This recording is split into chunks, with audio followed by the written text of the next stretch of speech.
You are on HOA rejected. The wheel lift was already under the tire. I am calling security right now.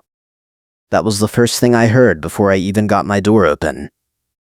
The wheel lift arm slid under my rear tire with a hydraulic hiss, and Kathleen Lewis, the Special Assessment Coordinator for Riverstone Meadows Reserve Association, shouted across the parking bay that she was doing the neighborhood a favor by getting my car out of sight. I stood there with my keys still in my hand, watching the tow operator pull the remote control trigger, and I knew this was about to get ugly. I live in Birmingham, Alabama, in a neighborhood where one missing guest pass turns into a neighborhood scandal. Riverstone Meadows Reserve Association is the kind of HOA that sends violation notices for trash cans left out 15 minutes past pickup and fines you if your mailbox flag is the wrong shade of red. I moved here 6 months ago because the rent was reasonable and I needed to be close to work. I am a safety compliance officer. I write incident reports for a living. I document everything. I know how procedures fall apart, and I know what happens when someone skips a step and pretends it is policy. Kathleen was already walking toward me, thermal printer in one gloved hand, clipboard wrapped in a clear plastic sleeve tucked under her other arm. She wore a red baseball cap pulled low and a black jacket zipped all the way up, even though it was barely cool outside. Her face was tight, with that look I have seen 100 times in compliance audits, the look of someone who believes the rules exist to prove they are in charge. "This is not parking, it is a violation," she said. "Your rear tire is over the line. That is encroachment. The addendum is clear." I looked down. My tire was maybe half an inch past the edge of the painted parking space line, the kind of thing that happens when you pull in at an angle to avoid a puddle. The line itself was so faded, you could barely see it. I glanced at the tow operator, a guy in his 20s with a cigarette hanging from his lip and no company logo on his shirt. He did not look at me. He just held the remote control in his gloved hand like it was a trigger he was ready to pull again. "I need to see the authorization," I said. Kathleen smiled. It was not a friendly smile. She pulled a pre-printed notice from the thermal printer and handed it to me. The paper was still warm. Tow authorized under Addendum 7 subsection C parking compliance standards effective immediately. No readable text on the document itself, just a dense block of print I could not parse in the dim light. I recognized the trick. Print it fast, hand it over, make it look official, and hope the homeowner does not ask questions. "Where is the board authorization?" I asked. "Who approved the tow vendor contract?" Kathleen's smile got tighter. "The board will back me, because they are afraid of me. That is how this works. You can file a complaint if you want, but by the time they schedule a hearing your car will be in the impound lot racking up fees. So I suggest you move it now, pay the fine, and get a guest decal like everyone else." "I do not have guests," I said. "This is my car." "Then you need a resident decal, and you need to park inside the lines. This is not complicated." The tow operator revved the truck engine. I could feel the vibration through the pavement. I had maybe 2 minutes before he lifted the car all the way and drove off. I pulled out my phone and started recording. "What are you doing?" Kathleen snapped. "Documenting," I said. "That is what I do. I write incident reports. I know how violations get processed, and I know what happens when someone skips authorization and pretends it is policy. So I am going to need you to show me the signed contract with the tow vendor, the board resolution approving Addendum 7, and the dated notice that was supposed to be mailed to residents before enforcement started." Kathleen's face went red. "You do not get to make demands. This is an HOA matter. We enforce our own rules. If you do not like it, you can sue us, but that will cost you more than the tow fee." I kept the camera running. The tow operator looked uncomfortable now. He glanced at Kathleen, then at me, then back at the truck like he was trying to decide if this was worth the trouble. I could see the moment he made up his mind. He lowered the wheel lift arms with a hiss and climbed back into the cab. "What are you doing?" Kathleen shouted at him. "Lady, if he is recording and asking for paperwork, I am not touching this," the operator said. "You want the car towed? You get me a signed authorization from the board president with a date and a signature. I am not getting sued over a parking line." He backed the truck up, unhooked the lift, and drove off. Kathleen stood there, with her mouth open, staring at the empty space where the truck had been. Then she turned back to me, and I could see her recalculating. "You just made this worse for yourself," she said. "I am filing a violation report. You are going to get a certified letter demanding fees, and if you do not pay, we are putting a lien on your property. The board does not tolerate homeowners who think they are above the rules." I watched her pile on threats, because that is exactly what I needed her to do. The more she talked, the more she gave me. I have seen this pattern 100 times in compliance work. Someone gets a little power, they start bending the rules, and then they double down when they get challenged because they think volume equals authority. I knew she was going to escalate. I just needed to let her do it on camera. She turned and walked back toward the HOA office, thermal printer still in her hand, clipboard tucked under her arm like a shield. I stood there in the parking lot with my car still in the space, my phone still recording, and the faint smell of diesel exhaust hanging in the air. My rear tire was maybe half an inch over a faded line. That was the violation. That was the thing Kathleen decided was worth a tow truck, a threat, and a lien notice. I looked down at the tire pressure gauge in my hand. I had been about to check my tires before I left for work. Now I was about to spend the next 3 months fighting an HOA over a parking space. I got in my car and drove to work. My shift starts at 7, and I was already late. I work nights as a safety compliance officer for a regional logistics company. My job is to review incident reports, audit warehouse procedures, and flag violations before they turn into OSHA fines or insurance claims. I spend 8 hours a day reading documentation that people wrote to cover their mistakes, and I have learned how to spot the gaps. Missing signatures, dates that do not line up, policies that were never approved but got enforced anyway because someone printed them on official letterhead and hoped no one would check. That is what I do. That is what I am good at. And that is exactly what I was going to do to Kathleen Lewis and the Riverstone Meadows Reserve Association. When I got home the next morning, there was a certified letter taped to my door. I pulled it down and opened it. Violation notice: parking encroachment, assessed fine $250 payable within 14 days. Failure to remit payment will result in additional administrative fees and potential lien filing per Addendum 7 subsection C. No signature. No board resolution.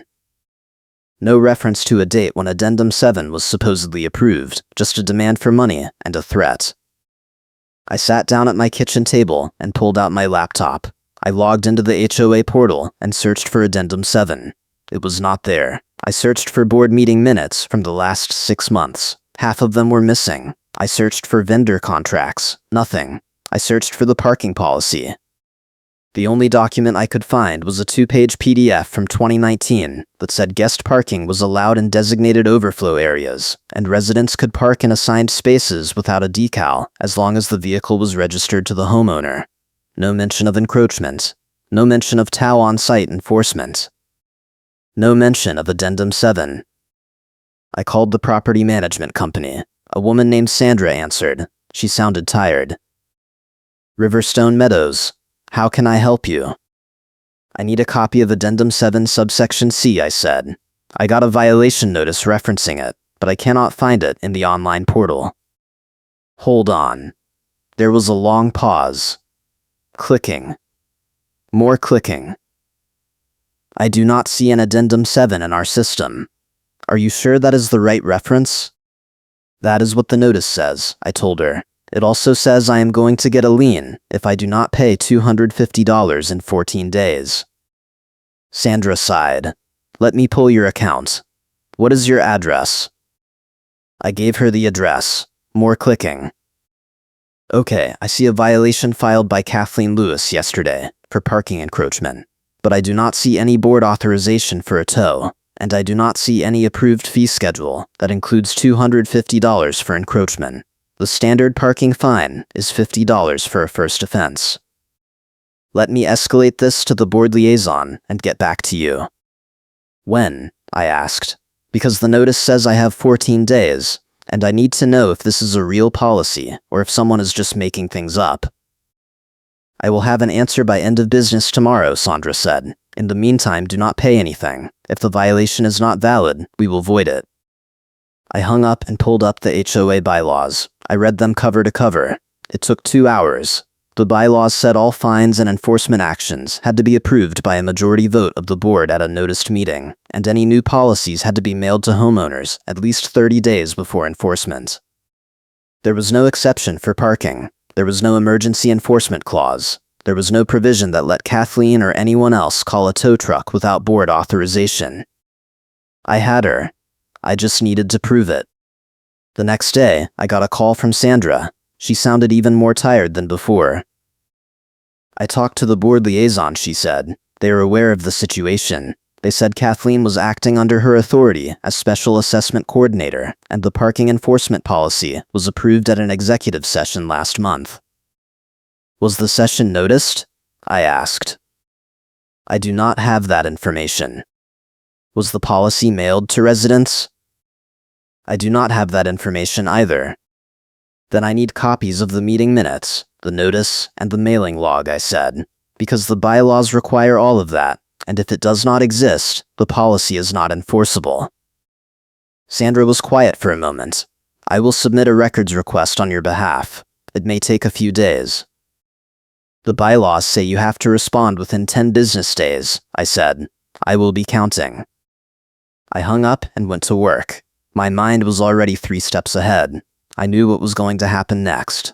Kathleen was going to escalate. She was going to file more violations, threaten more fees, and try to bury me in paperwork until I gave up and paid the fine just to make it stop.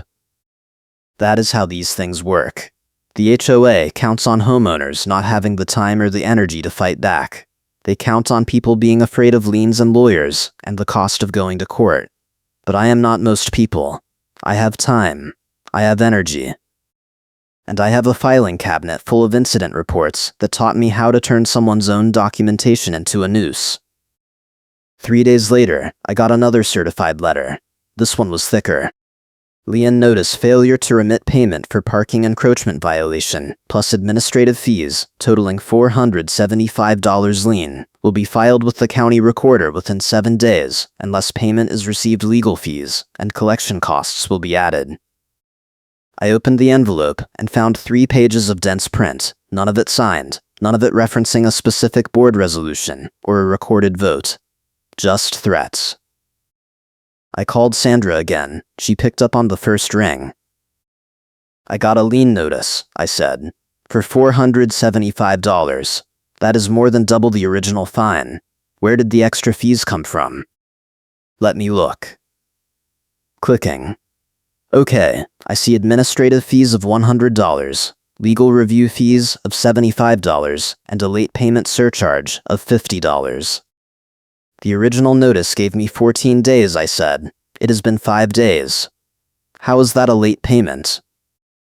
I will have to ask the board liaison. Ask them this too, I said. Where is the records request response? It has been 6 business days. I am supposed to get the meeting minutes, the notice, and the mailing log within 10 days. I have not received anything. Sandra sighed. I will follow up. I hung up and went for a walk. I needed to clear my head. I walked down my street, past rows of identical townhouses with identical mailboxes and identical front porches. Riverstone Meadows Reserve Association signs were everywhere. No parking except in designated areas. Guest parking requires valid permit displayed. Violations subject to tow at owner expense. All of them printed on official-looking metal signs with the HOA logo. All of them weathered and faded, like they had been there for years. But none of them mentioned Addendum 7. None of them mentioned encroachment. None of them mentioned $250 fines. I stopped at the corner and pulled out my phone. I took pictures of every sign. I took pictures of the parking lot layout. I took pictures of the faded lines. I took pictures of my car in the space, showing the rear tire barely touching the edge of the line. Then I walked back to my townhouse and uploaded everything to a cloud folder. I labeled it Evidence Parking Violation Invalid. I was building a case, one photo at a time. The next day, I got a knock on my door. I opened it and found a man in his 50s standing there with a clipboard wrapped in a clear plastic sleeve. He wore khakis and a polo shirt with a Riverstone Meadows Reserve Association patch on the chest.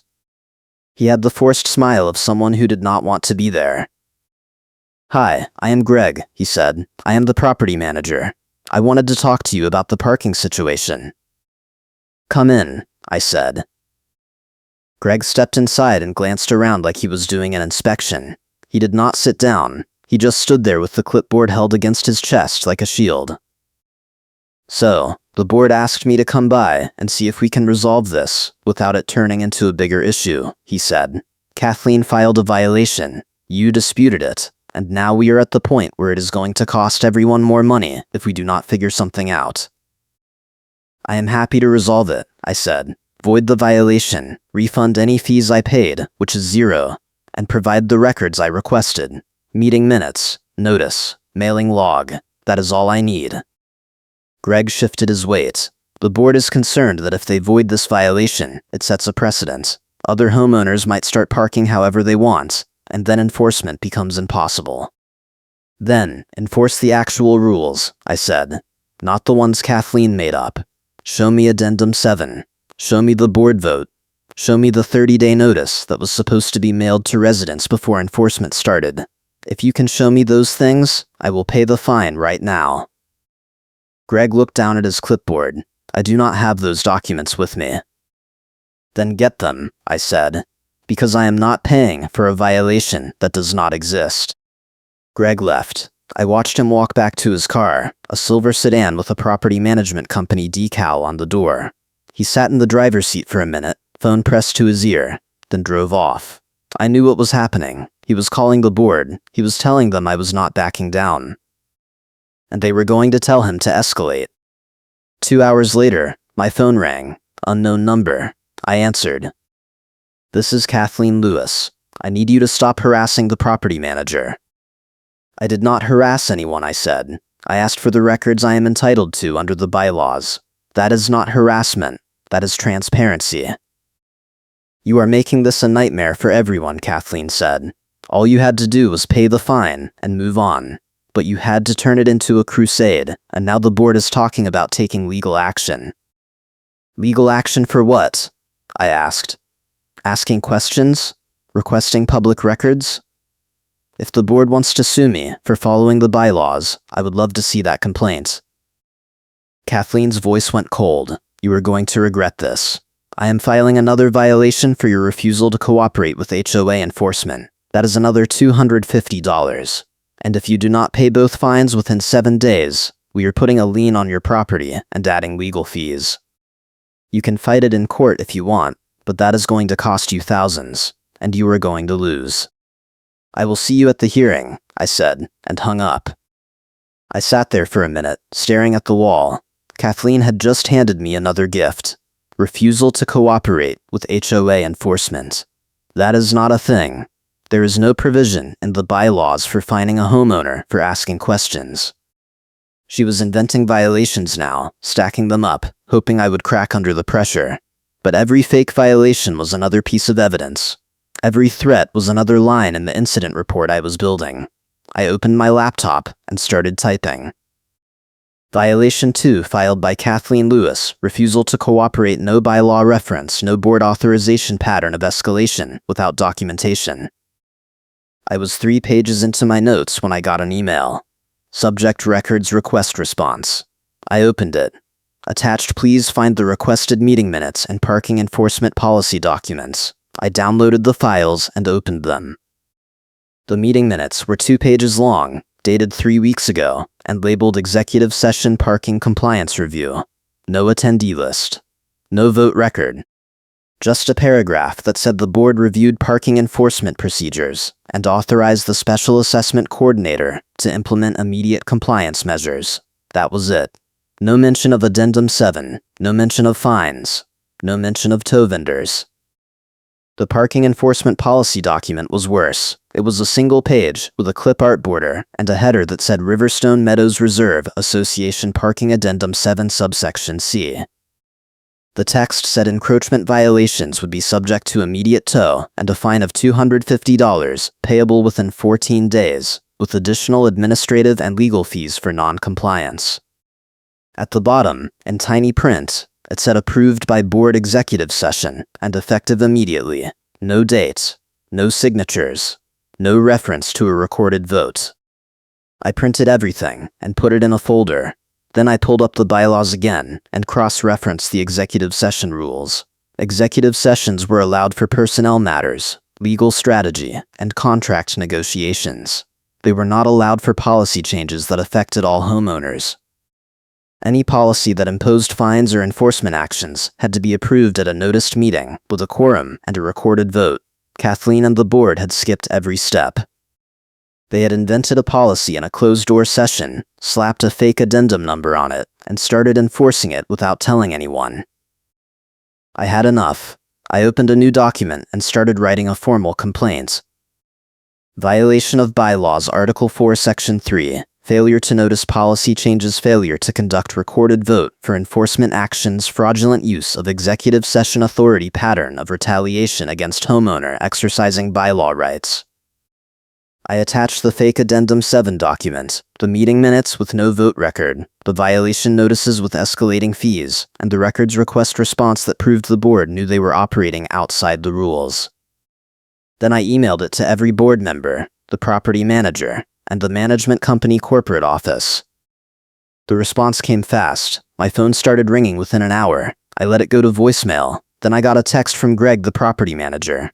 "We need to talk. Call me." I did not call him. I waited. I knew what was coming. They were going to try to negotiate. They were going to offer to void the fines if I agreed to drop the complaint. They were going to try to make this go away quietly because they did not want the other homeowners to find out what Kathleen had been doing. But I was not interested in quiet. I wanted consequences. If you are enjoying this story, hit the like button and subscribe for more HOA revenge stories where the rules come back to bite the enforcers. The next morning, I got another certified letter. This one was from a law firm. Notice of intent to file in. It was 3 pages of legal boilerplate threatening to record a lien against my property for unpaid HOA fees, totaling $725, including the original encroachment fine, the refusal to cooperate fine, administrative fees, legal review fees, late fees, and now collection agency fees. At the bottom, it said I had 5 days to pay, or the lien would be filed, and additional legal costs would be added. I took a picture of the letter and forwarded it to Sandra at the property management company.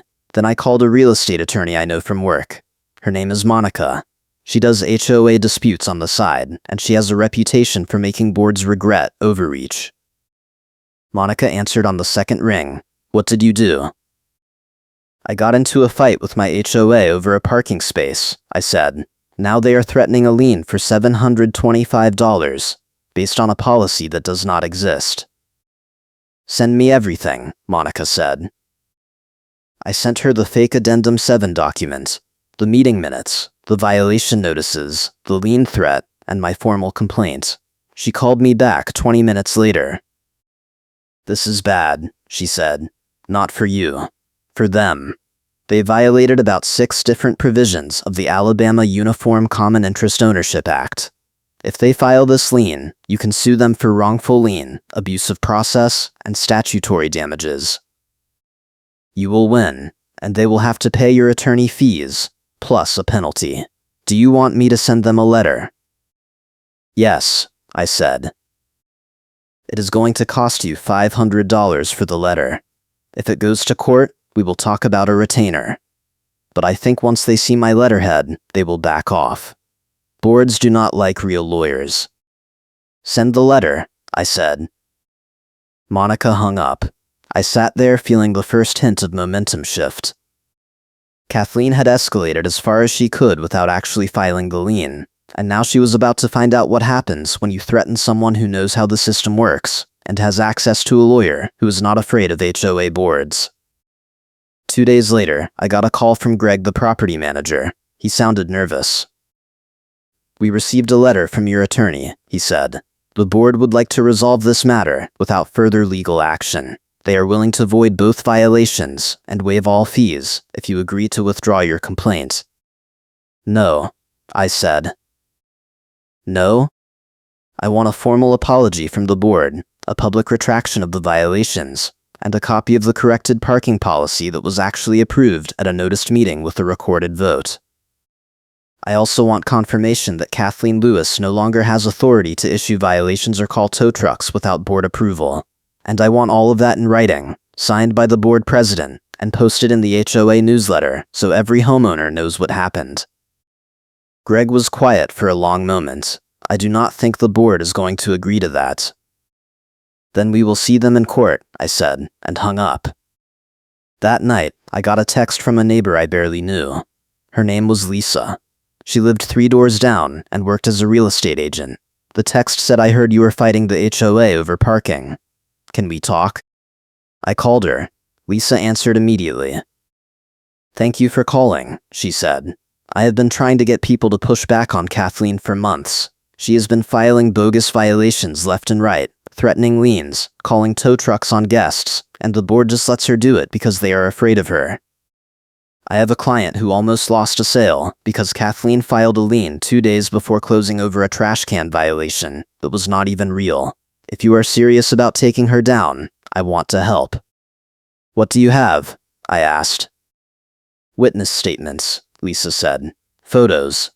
Emails from other homeowners who got hit with fake violations. I have been collecting them for a records request, but I did not have the time or the money to fight it myself. If you are already in it, I will give you everything I have." "Send it over," I said. Lisa emailed me a zip file 20 minutes later. I opened it and found a treasure trove. Photos of tow trucks in the guest parking lot with no authorization notices posted. Emails from homeowners asking for copies of Addendum 7 and getting no response. Violation notices with escalating fees that did not match the bylaws. A spreadsheet tracking every violation Kathleen had filed in the last year, color-coded by homeowner, with notes showing that certain people got hit over and over while others never got a single notice. It was a pattern.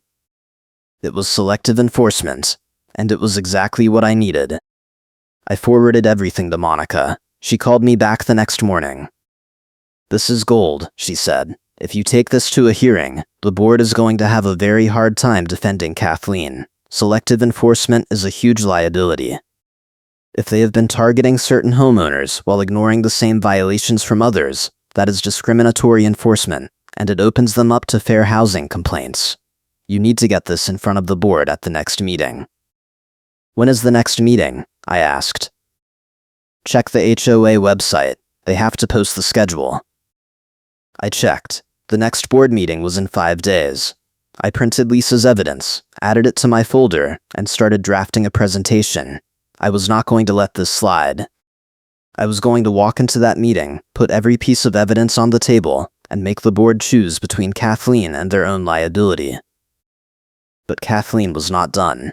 3 days before the meeting, I came home from work and found a boot on my car, not a tow, a wheel clamp. Bright yellow, locked onto my front driver's side tire, with a sticker slapped on the windshield that said "Immobilized for parking violation, contact HOA office for release fee $200 cash or certified check only." I pulled out my phone and started recording. Then I called the non-emergency police line. "I need an officer to respond to a vehicle immobilization dispute," I said. "Someone put a boot on my car without authorization, and I need it documented." The dispatcher took my information and said an officer would be there within the hour. I stood there in the parking lot, filming the boot, the sticker, the parking space, and the faded lines. Then I called Monica. "They booted my car," I said. "What?" Monica sounded genuinely shocked. "They cannot do that. Booting requires a contract with a licensed vendor, posted signage with fee schedules, and advance notice to the homeowner. Did they give you any of that?" "No," I said. "I just came home and found it." "Take pictures of everything. Do not touch the boot. Wait for the police. This is going to be Exhibit A at the hearing." The officer arrived 40 minutes later. He was young, maybe late 20s, and he looked annoyed before he even got out of the patrol car. He walked over, glanced at the boot, and sighed. "You call about this?" "Yes," I said. "Someone put it on my car without my permission." The officer looked at the sticker. "It says it is an HOA enforcement action." "I do not care what it says," I told him. "There is no board authorization, no vendor contract, and no advance notice. I need this documented as an illegal immobilization so I can use it in court." The officer pulled out a notepad and started writing. He took pictures of the boot, the sticker, and my car. Then, he knocked on the door of the HOA office. No one answered. He left a business card in the door and came back. I documented it, he said. If you want to file a formal complaint, you will need to go to the station. But honestly, this is a civil matter. The HOA says it is their property. They can enforce their rules. You are going to have to take it up with them, or a judge. I thanked him and waited until he left.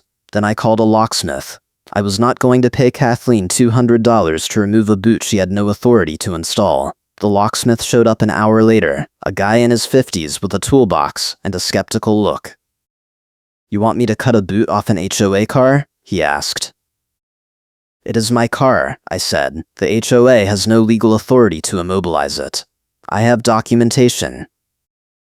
The locksmith looked at the boot, looked at me, and shrugged. "Your call.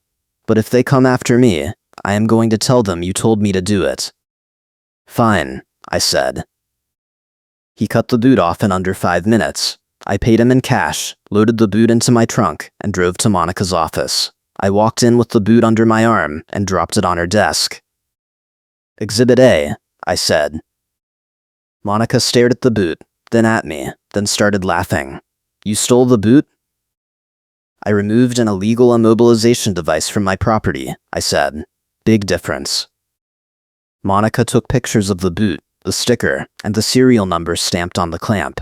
Then she pulled up the vendor contract database for Alabama HOAs and searched for Riverstone Meadows Reserve Association. Nothing. She searched for the vendor name printed on the sticker. Nothing.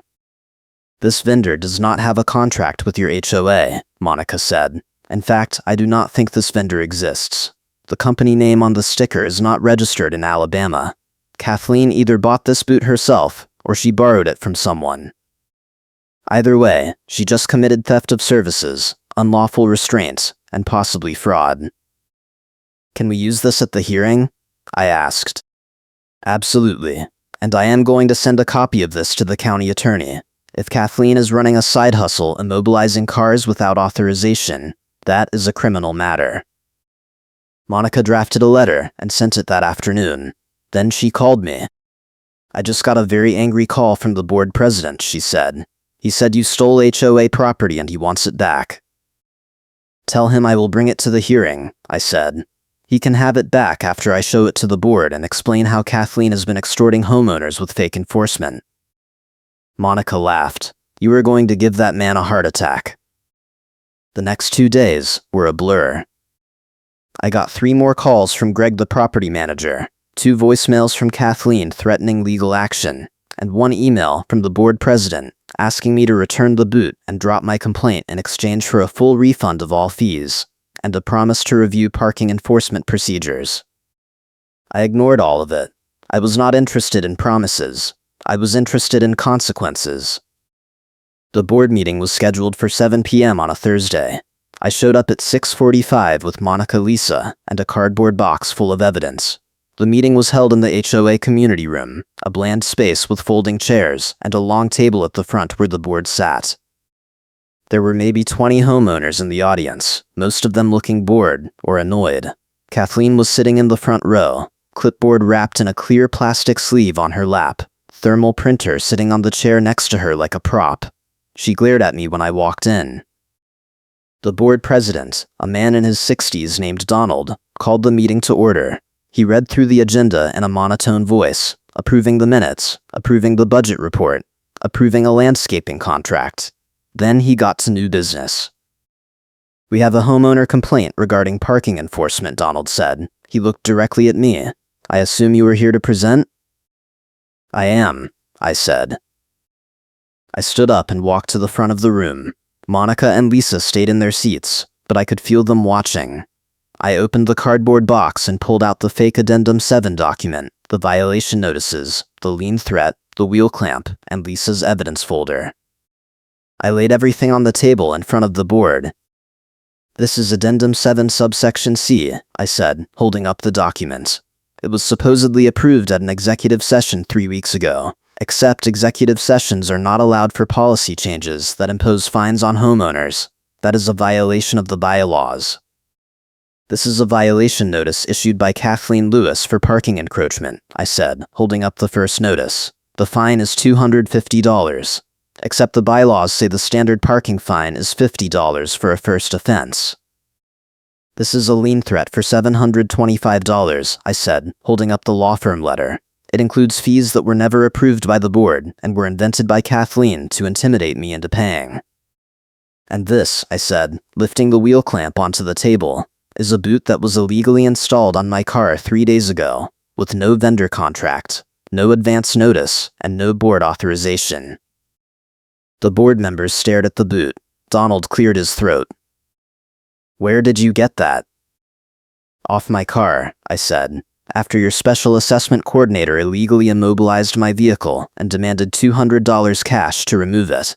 I had a locksmith cut it off, and I documented the entire incident with photos, video, and a police report. Now I am going to leave it here so you can explain to the other homeowners how Kathleen has been running a private enforcement racket without your knowledge or approval. Kathleen stood up. That is not true. Everything I did was authorized by the board. They told me to enforce parking compliance, and that is what I did. Show me the authorization, I said. Show me the board vote. Show me the vendor contract. Show me anything that proves you had the authority to call tow trucks, issue fines, and immobilize cars. Kathleen looked at Donald. Donald looked at the other board members. No one said anything. I opened Lisa's evidence folder and pulled out the spreadsheet. This is a record of every violation Kathleen filed in the last year, I said. It shows a clear pattern of selective enforcement. Certain homeowners got hit with violations every month. Others never got a single notice, even though they were doing the same things. That is discriminatory enforcement, and it opens the board up to fair housing complaints and civil rights lawsuits. I also have witness statements from homeowners who were threatened with liens, had their cars towed without notice, and were told to pay fees that do not exist in the bylaws. I handed the spreadsheet to Donald. He glanced at it, then set it down like it was radioactive. I think we need to table this discussion and consult with our attorney, Donald said. No, I said. You are going to vote on this tonight. You are going to vote to void every violation Kathleen issued without proper authorization. You are going to vote to refund every bogus fee. You are going to vote to strip Kathleen of her enforcement authority and require board approval for any future towing or immobilization. And you are going to vote to retain an independent auditor to review all of your financial records, because I think you are going to find that a lot of the fees Kathleen collected never made it into the HOA account. The room went silent. Kathleen's face turned red. She opened her mouth to say something, but Monica stood up and cut her off. I am Monica Herrera, and I represent this homeowner, Monica said. If the board does not vote to remedy these violations tonight, I will file a lawsuit tomorrow morning for wrongful lien, abuse of process, discriminatory enforcement, and breach of fiduciary duty. I will also file a complaint with the Alabama Attorney General regarding possible misappropriation of HOA funds. The damages in this case will exceed $50,000, and under Alabama law, you will be required to pay my client's attorney fees when he wins. So I suggest you vote. Donald looked at the other board members. One of them, a woman in her 50s, raised her hand. I move to void all parking violations issued by Kathleen Lewis without board authorization and refund all associated fees. Second, another board member said. All in favor? Donald said. Everyone raised their hand except Kathleen, who was still standing in the front row with her mouth open. Motion passes, Donald said. He looked at me. Anything else? Yes, I said. I want Kathleen removed from her role as Special Assessment Coordinator, and I want a formal apology posted in the HOA newsletter explaining what happened and promising that enforcement procedures will be corrected. Donald looked at Kathleen. Kathleen looked like she was about to explode, but before she could say anything, one of the other homeowners in the audience stood up. I want to know where the money went, the homeowner said. Kathleen has been collecting fees for a year. If none of it was authorized, where did it go? That is a good question, I said. I handed Donald a printed copy of the HOA financial statements I had pulled from the portal. According to these statements, The HOA collected $32,000 in parking fines and administrative fees last year. But the budget only allocated $8,000 for enforcement costs. That is a $24,000 gap. I think you need to account for that. Donald's face went pale. He looked at Kathleen. Kathleen grabbed her clipboard and her thermal printer and walked out of the room. The door slammed behind her. The board spent the next hour in a closed session. Monica, Lisa, and I waited outside. When they came back, Donald looked exhausted. The board has voted to remove Kathleen Lewis from all committee positions effective immediately, he said. We are also voting to retain an independent auditor to review all financial records and enforcement actions from the past 2 years. If discrepancies are found, we will take appropriate legal action. Additionally, we are voting to reimburse you for any legal fees incurred as a result of this matter, and we are issuing a formal apology to be posted in the next newsletter. Thank you, I said. We are also voting to ban Kathleen from contacting homeowners outside of official meetings, Donald added. If she violates that ban, we will pursue a restraining order. Good, I said. Monica and I left the meeting and walked to the parking lot. I was exhausted. I was angry. But I was also satisfied. I had taken Kathleen down. I had forced the board to admit they had let her run wild. And I had made sure every homeowner in Riverstone Meadows Reserve Association knew exactly what had been happening. 2 weeks later, I got a check in the mail from the HOA. It was for $500, covering Monica's retainer. There was also a letter from the board president apologizing for the enforcement actions and confirming that all violations had been voided and all fees refunded. I cashed the check and put the letter in my evidence folder. A month after that, I got another letter. This one was from the independent auditor. It confirmed that Kathleen had been collecting fees without board authorization and depositing them into a separate account she controlled. The total was $21,000. The auditor recommended that the board file a police report and pursue criminal charges for theft and embezzlement. The board voted to do both. Kathleen was arrested 3 weeks later. I was not there, but Lisa sent me a photo of the police car parked in front of Kathleen's townhouse. The HOA newsletter included a short statement saying that the former special assessment coordinator had been removed from her position due to financial irregularities and that all affected homeowners would receive refunds. It did not mention the arrest. It did not mention the boot. It did not mention me. But everyone knew. A few months after that, I was walking to my car when I saw Greg, the property manager, in the parking lot. He waved me over. "Hey, I just wanted to say thanks," Greg said.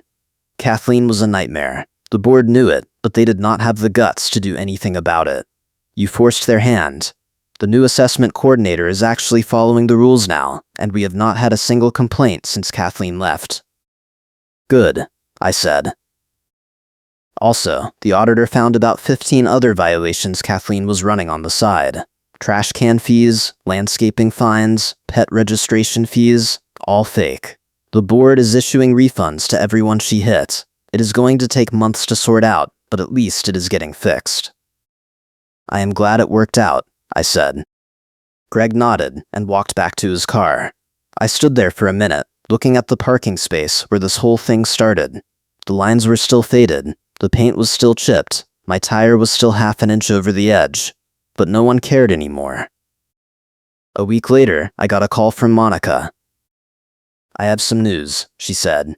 The city inspector confirmed what the HOA cannot enforce. They did a full review of the parking policy and found that half of the rules Kathleen was using do not comply with city ordinances. Fire lane enforcement, guest pass requirements, overnight parking bans, all of it was either outdated or never valid to begin with. The city sent the HOA a notice requiring them to revise their policies and remove any unenforceable provisions. If they do not comply, the city will fine them. That is perfect, I said. It gets better, Monica said. The HOA attorney corrected Kathleen in plain language during a deposition for the criminal case. He said, and I quote, "Miss Lewis operated under the mistaken belief that her title gave her unilateral authority to create and enforce policies without board oversight. That belief was incorrect, unsupported by the governing documents, and resulted in significant financial and legal liability for the association.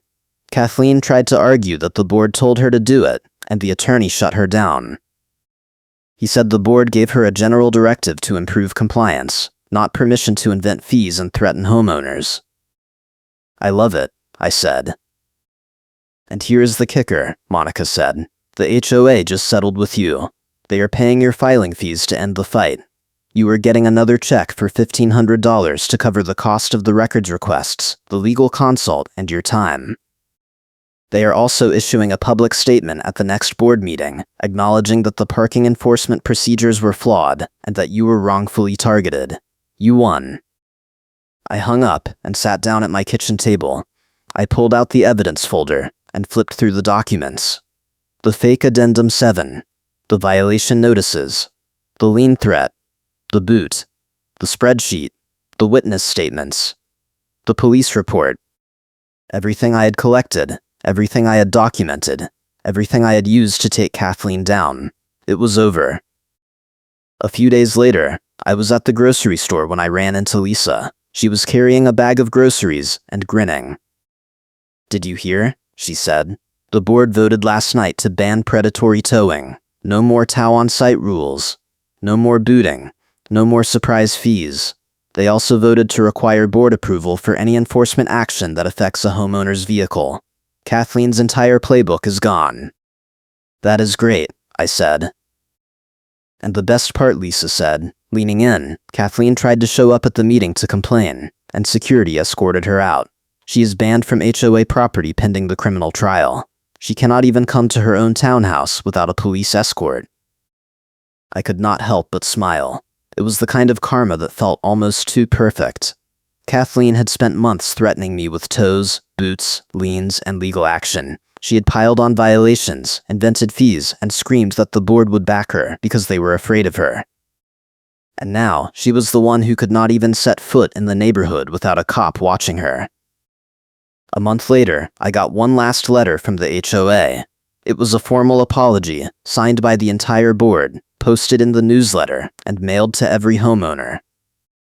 It said the board deeply regretted the enforcement actions taken by the former special assessment coordinator and acknowledged that those actions violated the governing documents and caused unnecessary hardship to affected homeowners. It promised that new procedures were in place to prevent similar abuses in the future. It did not mention Kathleen by name, but everyone knew who they were talking about. I folded the letter and put it in the evidence folder. Then I closed the folder and put it in a filing cabinet. I was done. I had fought the HOA, documented every move, forced them to follow their own rules, and won. Kathleen was facing criminal charges. The board had stripped her of all authority. The parking policy was being rewritten, and I was getting paid for my trouble. But the best part was not the money, or the apology, or even the fact that Kathleen was banned from the neighborhood. The best part was knowing that every other homeowner in Riverstone Meadows Reserve Association now knew they could push back. They knew the board could not just make up rules and expect people to follow them. They knew enforcement had limits.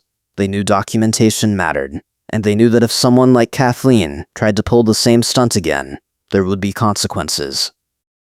A few weeks later, I was sitting on my porch when I saw a new neighbor moving in across the street.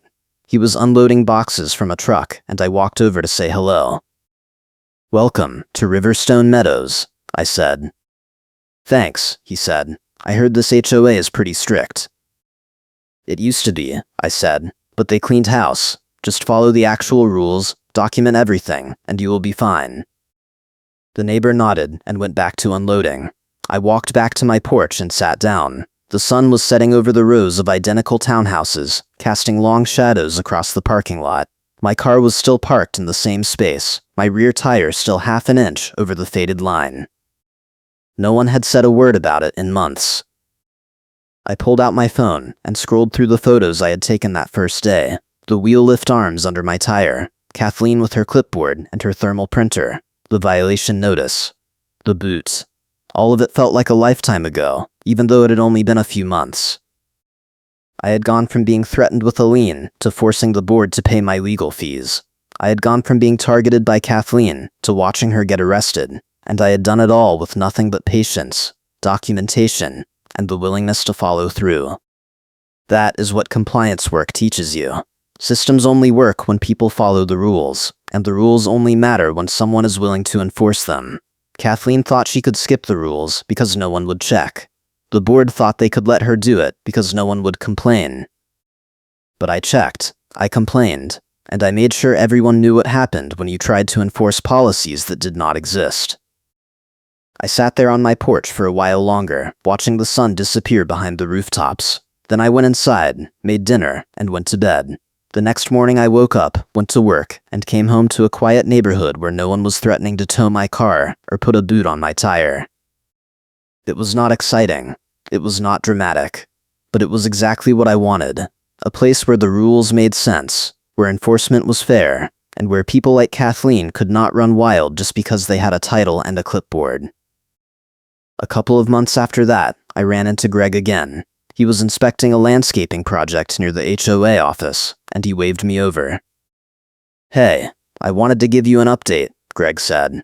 "The criminal case against Kathleen is moving forward. The prosecutor is charging her with theft by deception and embezzlement. If she is convicted, she is looking at up to 5 years. "Good," I said. "The board also voted to create a compliance oversight committee," Greg continued. "Every enforcement action has to be reviewed by at least 2 board members before it is issued. No more solo enforcers, no more surprise fees. Everything has to be documented and approved." "That is what it should have been from the start," I said. Greg nodded. "Yeah, but it took someone like you to make it happen. Most people would have just paid the fine and moved on." "Most people do not work in compliance," I said. Greg laughed and went back to his inspection. I walked back to my townhouse and thought about what he said. Most people would have just paid the fine and moved on, and he was right. Most people do not have the time, the money, or the knowledge to fight an HOA. They do not know how to request records, how to spot fake policies, or how to document selective enforcement. They just assume the board knows what it is doing, and the rules are real. And that is exactly what people like Kathleen count on. But I was not most people. I knew how systems worked. I knew how to find the gaps. And I knew that the best way to stop someone who is abusing power is to force them to follow the same rules they are trying to enforce on everyone else. Kathleen wanted to play enforcement. So I made her prove she had the authority. She could not. And that was the end of her. A few weeks later, I got a final email from Monica. Subject: case closed. The email said the HOA had issued a final settlement check covering all of my legal fees, my time, and a small amount for emotional distress. The total was $2,200. The email also said Kathleen had pled guilty to theft by deception and was sentenced to 2 years probation, a $10,000 fine, and full restitution to the HOA. She was also banned from serving on any HOA board or committee for 10 years. I printed the email and added it to the evidence folder. Then I closed the folder for the last time. It was over. Kathleen was done. The board had learned their lesson, and I had my parking space back. That night, I went for a walk around the neighborhood. The streets were quiet. The parking lots were full. The signs were still there, weathered and faded, but no one was enforcing them the way Kathleen used to. I walked past the spot where the tow truck had tried to lift my car, past the space where the boot had been clamped on my tire, past the HOA office where Kathleen used to sit with her clipboard and her thermal printer, handing out violations like they were candy. All of it was gone now.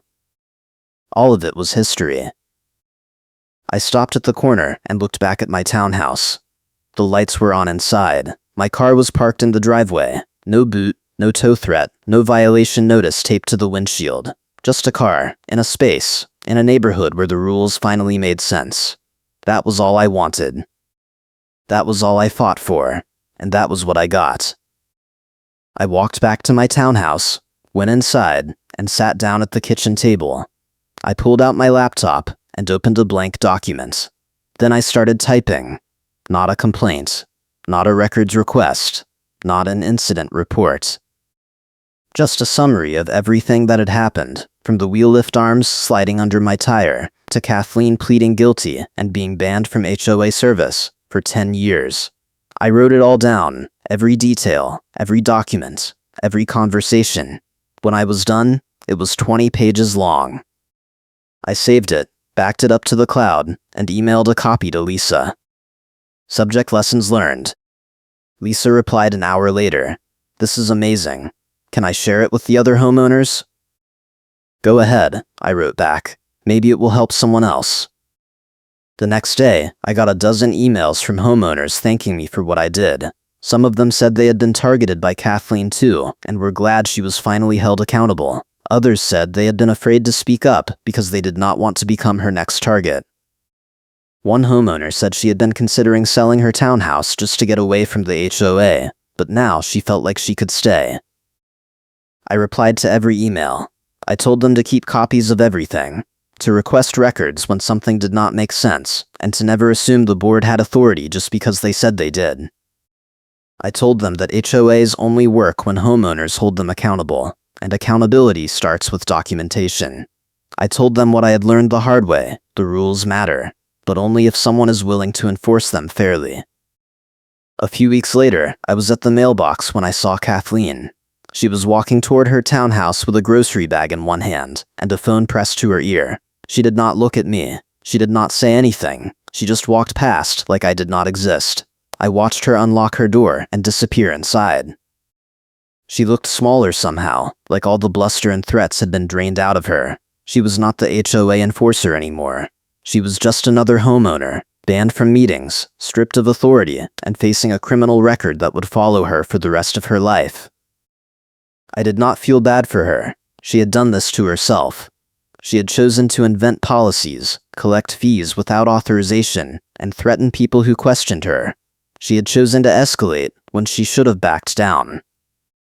And when I pushed back, she piled on more threats, more fees, more violations, because she thought the board would protect her. But they did not.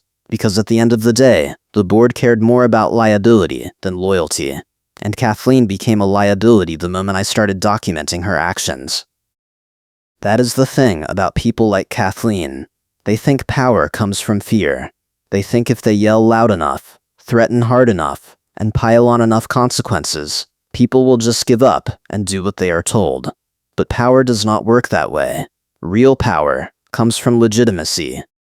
It comes from following the rules, documenting decisions, and being able to prove you had the authority to do what you did. Kathleen had none of that. She had a title, a clipboard, and a printer. And that was not enough. I went back inside and sat down on the couch.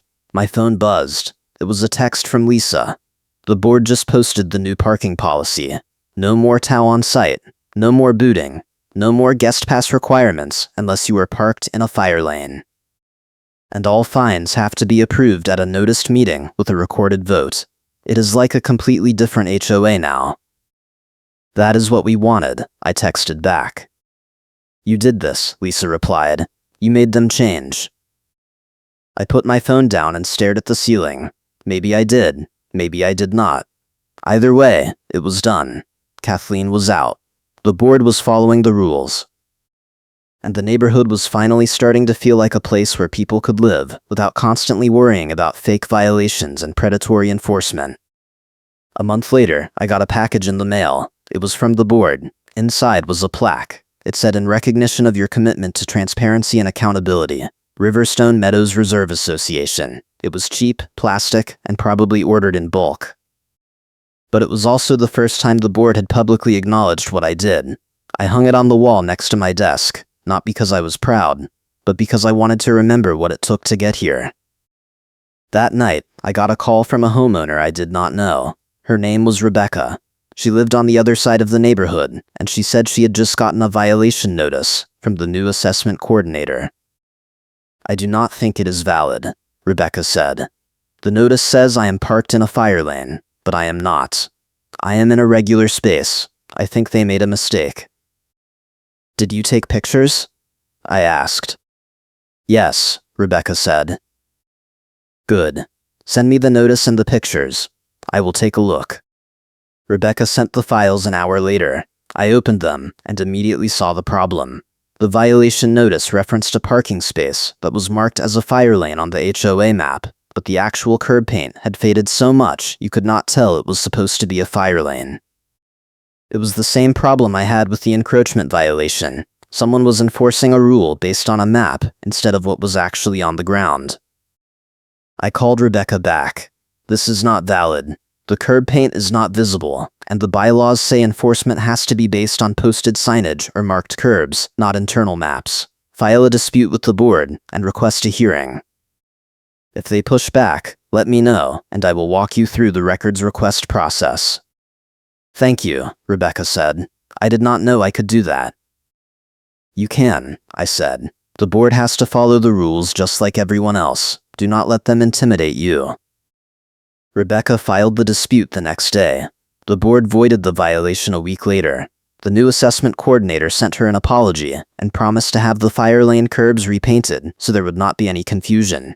It was a small win, but it was proof that the system was working.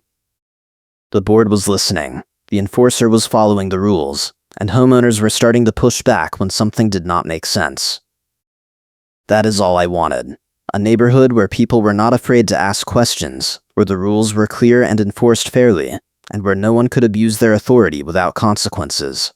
It took 6 months, a locksmith, a lawyer, a wheel clamp, and a stack of evidence to get there. But it worked. And now, every time someone like Rebecca gets a questionable violation notice, they know what to do. They know they can push back. They know the board has to prove they have the authority, and they know I am here if they need help. I sat on my porch that night, watching the sun set over the parking lot. My car was still in the same space. My tire was still half an inch over the line, and no one cared. That was the best part. No one cared, because the rule did not matter. The line did not matter. The only thing that mattered was that the enforcement was fair, the process was transparent, and the people in charge were following the same rules they were trying to enforce on everyone else. Thanks for watching, and I will see you in the next one.